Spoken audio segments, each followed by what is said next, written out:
spent all this time creating processes and putting together an MVP, a minimal viable product, and then you move towards getting it out into production, and people are starting to use it, and it's great. Now you've created this, this kind of infancy culture of data and self-service when it comes to the reporting.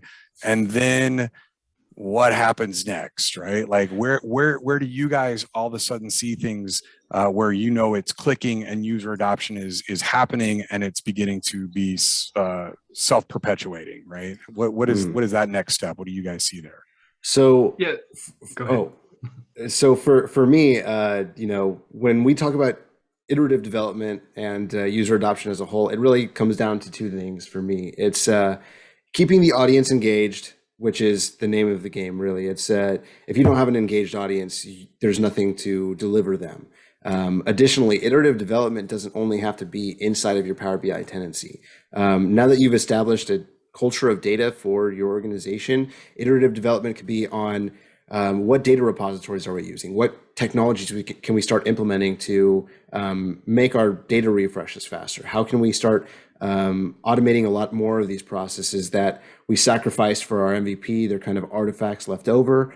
Iterative development can take place in many places, but empowering iterative development is really the trickiest subject, because you can't have 8 reports out there for different audiences without a mechanism to generate that user feedback.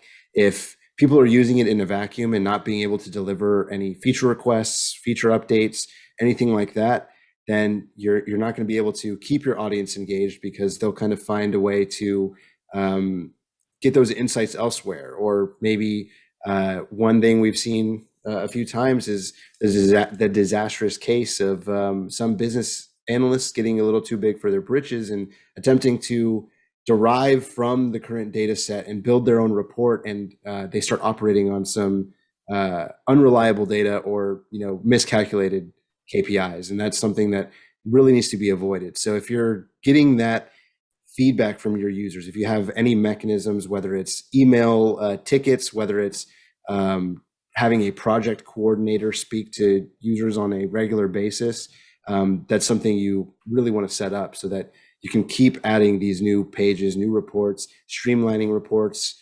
Going bigger isn't always better either. Being able to combine a lot of your reports to speak to multiple audiences at once, that's a major part of iterative development for me. Yeah, and I think it kind of thinking about the whole concept of being flexible, right? Because change is already hard in a business, but yet business and industry changes all the time, and so does your reporting needs. So with this flexibility built into the iterative development process, you can also stay at the kind of like the cutting edge of your business, essentially, because you're getting like the latest data from like their latest programs that you might be using. And then actually, I do also have an example of exactly this whole process. So we have a client that I did a particular project for one of the smaller departments, but then they got immense buy-in from their one of the VPs that actually presented the report to their board. And then now the board is super on board, and they've been asking, basically reporting for all of the departments under them, under a lot of these VPs, and to get better, more quote unquote cutting edge reporting and data on their metrics, so they can make better decisions as each quarter progresses. Yeah, I think that's it. Well, I mean, but it speaks to the idea that you have around once the people start to adopt the Power BI platform and the reports, and they're able to quickly get feedback, and those feature requests are implemented or they're created in backlogs, so you can start doing pull through and you can start getting stuff done for them in chunks. People will show up to like board meetings and they'll be like, here, and they're going to go through their report, and people in other departments are going to be like, what is that? Where did you get that? That's cool. How do I get that? And they're like, well, this is what we did. And there's a model for that. And that's really like, it's more of like an epidemiological model for infection, right? When it comes to creating user adoption, which is to create something that is of interest and usable, and then identifying people in different areas and in different departments and get them to be like your cheerleaders and get them to start using the product and showing it off to other people so that they can gain buy-in from other places. And then you start to like essentially create this system where everybody wants to participate, right?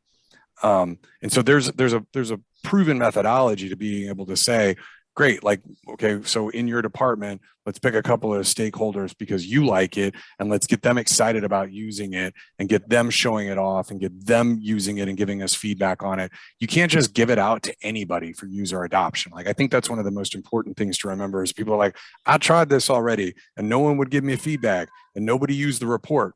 It's really key to have a couple of people that are excited about what the report is and how it's going to affect their department, and that they can galvanize others behind it and help aid in that transition from making decisions off of, you know, more static data to this more dynamic way of looking at information and visualizing it. And then once you get those, you know, people that are out there galvanizing and are ecstatic and they're, you know, showing it off to others, then you'll begin to get more and more buy-in, because otherwise it will just be something really cool that kind of sits on a website and people forget about it, unless you're actively integrating it into other things and trying to pull people into the conversation of what the data are and how they visualize it and what it's doing for the organization.